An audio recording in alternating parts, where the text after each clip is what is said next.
The Anderson family Christmas party always smelled like cinnamon and condescension. I stood in the corner of my uncle's oversized living room, nursing a glass of wine that probably cost more than what he thought I made in a week, watching the usual drama unfold. "So, Olivia," Uncle Jack's voice boomed across the room, drawing everyone's attention just the way he liked it. "Still running that little boutique of yours. What do you call it again? The fashion? Something? Empress Collective." I replied calmly, though my grip on the wineglass tightened slightly. "And yes, it's doing quite well, actually. We've expanded to 3 locations this year." He laughed, that particular laugh he reserved for when he wanted to make someone feel small. "That's cute. You know, if you ever want to learn about real business, you should come shadow me at Anderson Technologies for a day. Show you how the big boys play." My cousin Marcus, Jack's son and heir apparent, snickered from his position by the fireplace. He was wearing a suit that probably cost more than my first month's rent, but somehow still managed to look like a boy playing dress-up. "I appreciate the offer," I said, taking another sip of wine, "but I'm actually quite busy with my own ventures." "Ventures?" Uncle Jack's eyebrows shot up. "Selling dresses isn't exactly what I'd call a venture, sweetheart. Now, take what we're doing at Anderson Tech. We just closed a deal with Microdyne Systems. That's real business." I noticed my father shift uncomfortably in his seat. He'd worked under his older brother Jack at Anderson Technologies for 30 years, always one step below the top, always almost but not quite good enough. The company had been started by our grandfather, but somehow Jack had maneuvered his way into controlling everything by the time he was 40. "The Microdyne deal," I said thoughtfully. "That's the one where you're supplying their new manufacturing line with processing chips, right?" Jack's eyes narrowed slightly. "Been reading the business pages, have we?" "Something like that." What he didn't know, what none of them knew, was that I'd been doing a lot more than reading.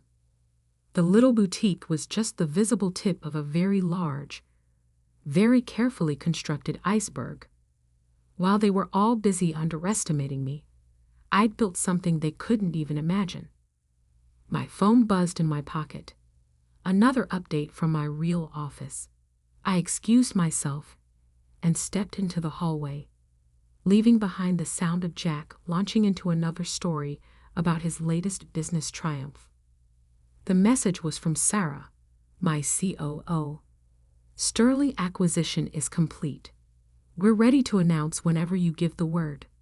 I smiled, thinking about what was coming. Sterling Industries was Microdyne's primary chip supplier, or at least, they had been until about 20 minutes ago. Now they belonged to Nova Technologies, my company. The company nobody in my family knew existed, because I'd built it under my mother's maiden name, Matthews. I walked back into the living room just in time to hear Uncle Jack holding court about women in business. "Look," he was saying, gesturing with his whiskey glass, "I'm not saying women can't work, but certain industries require a particular kind of thinking, strategy, aggression. It's just biology." "Really?" My cousin Jessica, Jack's daughter, sat silently beside him. She had an MBA from Harvard and had been trying to get a management position at Anderson Technologies for 2 years. Jack kept finding reasons why she wasn't ready. "Speaking of strategy," I said, unable to help myself, "what's your contingency plan if Sterling Industries changes their supply terms?" The room got quiet. Jack stared at me like I'd just spoken in tongues. "Sterling? They're locked into a 10-year contract with Microdyne. Besides, they're family-owned old school. They don't make waves." I checked my watch. Interesting perspective. Just then, Jack's phone rang. Then Marcus's. Then half the phones in the room started buzzing. I watched as Jack's face went from annoyed to confused to something approaching panic as he read whatever was on his screen. This has to be a mistake, he muttered, scrolling frantically. Sterling just announced they're under new ownership. Some company called Nova. But that's impossible. I was just golfing with their CEO last week. Nova Technologies, I said clearly, causing every head in the room to turn toward me. Founded 5 years ago, specializing in next-generation processing solutions and strategic acquisitions. Jack's face started to redden. How do you? I pulled up the Wall Street Journal app on my phone and held it out to him. There it was, in bold headlines. Nova Technologies acquires Sterling Industries in surprise move. CEO Elizabeth Matthews signals aggressive expansion plans. Elizabeth Matthews, I said quietly, is my mother's maiden name. And Nova Technologies is my company. You know, the one I built while you were all so busy laughing at my little boutique. The silence in the room was absolute. I could practically hear their minds racing, recalculating every interaction we'd had over the past 5 years. That's not possible, Marcus sputtered. You sell clothes. I do, I agreed. The boutiques are quite profitable actually, but they're also excellent places to meet people. CEOs' wives, board members' daughters. You'd be amazed what people talk about while trying on designer dresses. I turned to Uncle Jack, who looked like he might actually pass out. By the way, about that Microdyne deal, you might want to call them. Since Nova now controls their chip supply, I imagine they'll be interested in renegotiating terms. You can't. Jack started, but his phone rang again. The caller ID read, Microdyne CEO. I gathered my coat and bag, ready to leave. But first, I turned to Jessica. I'm expanding my executive team at Nova. If you're interested in a job where your Harvard MBA actually gets put to use, call me Monday. As I walked toward the door, I heard Uncle Jack's voice, smaller than I'd ever heard it before. Olivia, wait. I paused, hand on the doorknob. Sorry, Uncle Jack. I'd love to stay and chat, but I have a merger to manage. You know how it is, real business for real players. The door closed behind me with a satisfying click, leaving behind a room full of people who were just beginning to realize that while they'd been dismissing me, I'd been building an empire. And this was just the beginning. Monday morning arrived with the kind of chaos I'd carefully orchestrated. My phone had 47 missed calls, mostly from family members who suddenly wanted to catch up. I sat in my real office, the one none of them had ever seen, on the 45th floor of downtown's most prestigious building, watching the sunrise paint the city skyline in shades of gold. Ms. Matthews? My assistant Michael appeared at the door. Microdyne's executives are in the main conference room. And your uncle's been in the lobby for an hour. I smiled, checking my reflection in the floor-to-ceiling windows. Sharp black suit, not a hair out of place. Power, but subtle. Let's not keep them waiting. The conference room fell silent as I entered. 5 men in expensive suits sat around the mahogany table, including Thomas Chen, Microdyne's CEO. Uncle Jack wasn't among them. He was still downstairs, probably fuming that his name couldn't get him past security. Gentlemen, I said, taking my seat at the head of the table. I believe we have some contracts to discuss. Thomas Chen cleared his throat. Ms. Matthews, or should I say Ms. Anderson, this is unexpected. Elizabeth Matthews is fine, I replied smoothly. Now about Anderson Technologies' chip supply agreement. I've reviewed the terms. They're significantly below market rate. We have a binding contract, one of their lawyers interjected. With Sterling Industries, I corrected. Sterling is now Nova Technologies, and while we'll honor existing agreements, any renewal will be at current market rates, plus a 20% premium for historical undervaluation. Thomas shifted uncomfortably. That would significantly impact our bottom line. True, I agreed. However, Nova can offer something Anderson Technologies can't. Next-generation processing capability. Our R&D division has developed chips that are 40% more efficient. We've kept that quiet until now. I slid folders across the table to each of them. Inside were the specs that made their eyes widen. 5 years of secret development, funded by the profits from my little boutiques, and some very strategic early investments. This is, Thomas started. Revolutionary, I finished, and exclusive to Nova's direct partners. So, gentlemen, shall we discuss new terms? 2 hours later, I had signed a deal that would effectively end Anderson Technologies' main revenue stream within 6 months. As the executives filed out, Thomas lingered. You know, he said quietly, your uncle tried to convince me you were some sort of corporate raider. Said you had no real business experience. I raised an eyebrow. And I just watched you command a room of seasoned executives like you've been doing it for decades. Whatever else you are, Ms. Matthews, you're clearly your grandfather's heir in ways that have nothing to do with the family name. After they left, I finally called security to send Uncle Jack up. He burst into my office like a storm cloud in an Italian suit. How dare you, he started. You manipulative little. Careful, Uncle Jack, I cut him off. You're in my building now, and I don't tolerate that kind of language in my workplace.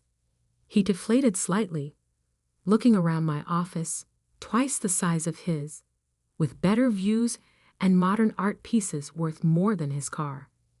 How? He asked finally. How did you do this without any of us knowing? I learned from you, actually, I replied, gesturing for him to sit.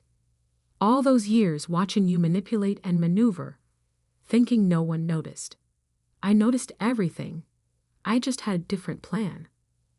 The boutiques were perfect cover and surprisingly profitable. It turns out when you treat people with respect and actually listen to them, they become incredibly loyal customers and investors. His face darkened. You're trying to destroy me. No, Uncle Jack, I'm trying to build something better. You spent years telling me and Jessica and every other woman in the family that we weren't cut out for real business. I spent those same years proving you wrong. The microdean contract is being renegotiated as we speak. They're moving all their chip supply to Nova. You might want to warn your shareholders. He slumped in his chair, suddenly looking older. What do you want? Want? I smiled. I want you to go back to the office and explain to your board why you never saw this coming. I want you to tell Jessica why you really kept her out of management. I want you to experience what it feels like to be underestimated and dismissed. I'll fight this, he threatened weakly. You can try. But first, you might want to look into who's been quietly buying Anderson Technologies stock over the past 3 years. Here's a hint. Check under the name Matthews Investment Group. His face went pale. How much? 28%. Not enough for control, but enough to make the next shareholders' meeting very interesting. A knock at my door interrupted us. Jessica walked in, looking professional and determined in a suit that actually fit her role. Sorry I'm late, she said, not sounding sorry at all. Traffic was terrible. Late? Jack looked between us, realization dawning. Yes, I said. Jessica starts today as Nova's new Chief Strategy Officer. Her Harvard MBA will be put to good use here. You can't just take my daughter. She's not yours to keep or take. I cut him off. She's a brilliant executive who deserves a chance to prove it. Unlike you, I believe in promoting people based on talent, not gender. Jessica placed a folder on my desk. The preliminary audit of Anderson Technologies' project management systems as requested. There are significant irregularities. Jack stood up so fast his chair nearly tipped over. This is betrayal. No, Jessica said firmly. This is business. Isn't that what you always taught us? I watched my uncle storm out, knowing this was just the beginning. The real battle would come at the shareholders' meeting next month. But I was ready. I'd been ready for years. Well, Jessica said after he left, that was dramatic. Welcome to real business, I replied with a smile. Now let's talk about phase 2. Because while they thought the Sterling acquisition was my endgame, it was really just my opening move. I had 5 years of careful planning to unveil, and a family empire to rebuild, this time with a very different kind of leadership. The game was just beginning. The Anderson Technologies shareholders meeting was held in the same hotel ballroom where, 15 years ago, I'd watched my grandfather hand control of the company to Uncle Jack instead of my father. I remembered sitting in the back row, barely out of college, watching my father's face as his older brother took everything he'd worked for. Today, I sat in the front row. The tension in the room was palpable. News of the Microdyne contract loss had hit hard. Anderson Technologies stock had dropped 30% in 2 weeks. The shareholders were out for blood, and Uncle Jack was sweating on the stage. As you can see from our projections, he was saying, his voice lacking its usual confidence, we have several promising alternatives in development. What about Nova Technologies? Someone called out. Is it true they now control our entire supply chain? Jack's eyes found mine in the crowd. I smiled pleasantly. We are in negotiations with Nova, he managed. Is it also true that Nova's CEO is your niece? Another shareholder demanded. The same niece you repeatedly denied a position on the board? Before he could answer, the doors at the back of the ballroom opened. My father walked in, followed by a team of lawyers. Right on schedule. Ladies and gentlemen, my father announced, his voice carrying across the suddenly silent room. I have here documents that should interest all of you. He began distributing folders to the board members. I watched Jack's face as he opened his copy, saw the moment he realized what he was reading. These records show systematic discrimination in hiring and promotion practices, my father continued. They also show irregular accounting of project funds over the past decade, all approved by our current CEO. The room erupted in chaos. Board members were flipping through pages, shareholders were shouting questions. Through it all, I remained seated, calm and composed. This is a trick, Jack shouted over the noise. A conspiracy between my brother and my niece too. To what, Uncle Jack? I stood finally, walking toward the stage. To expose the truth. To show how you've been running this company like your personal kingdom. I took the microphone from him. The room quieted. My name is Olivia Anderson. Though some of you may know me as Elizabeth Matthews, CEO of Nova Technologies. 15 years ago, I sat in this room and watched my grandfather's legacy being twisted into something he never intended. Today, I'm here to restore it. I nodded to my lawyers, who began distributing another set of documents. What you're receiving now is a proposal. Nova Technologies is offering to merge with Anderson Technologies. A full restructuring, new management, and immediate implementation of the next-generation processing technology that Microdyne has already signed on for. The room buzzed with excitement. These were business people, after all. They could see the potential. This merger would not only save the company but position it as a market leader in tech innovation. The Anderson name would remain, but the company culture would change. No more discrimination. No more nepotism. No more old boys club. "You can't do this," Jack sputtered. "The board would never." Actually, one of the board members stood up. "Given these revelations and the company's current position, we're obligated to consider any offer that could protect shareholder value."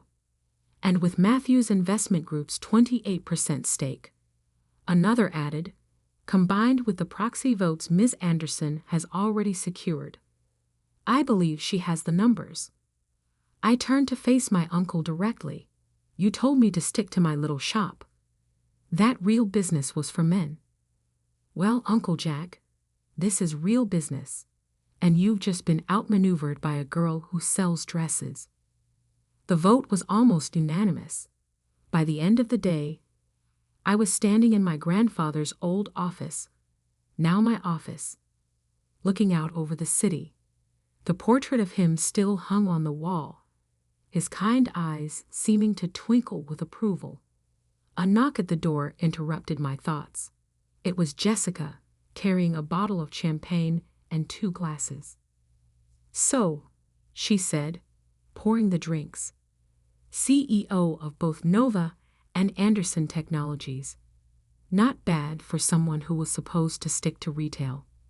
I laughed, taking a glass. "How's your father taking it?" "He's adjusting. The board's severance package helped soften the blow. Though I think his ego took a hit when they named me Chief Operating Officer." "You earned it," I said firmly. "And not because you're his daughter or my cousin, because you're brilliant at what you do." We clinked glasses and looked out at the sunset painting the sky in shades of victory. "You know," Jessica said thoughtfully, "I kept wondering all these years why you never fought back when they dismissed you. Now I understand. You were playing the long game." "I learned something important running those boutiques," I replied. "Success isn't always about being the loudest or most aggressive. Sometimes it's about being patient, observant, and building something so solid they can't ignore it when you finally reveal it." My phone buzzed. Another message from Thomas at Microdyne, confirming our expanded partnership. On my desk, the Wall Street Journal's headline read, "Nova-Anderson merger reshapes tech landscape. Elizabeth Matthews makes history." To the future of Anderson Technologies, Jessica raised her glass. "To doing business our way," I corrected. Later that night, I visited my grandfather's grave. I placed a copy of the merger announcement against his headstone. "You always said the company needed new blood," I whispered. "I hope this is what you meant." As I drove home, I thought about the little girl who used to sit in board meetings, taking notes while everyone ignored her. The young woman who opened a little boutique while secretly building an empire.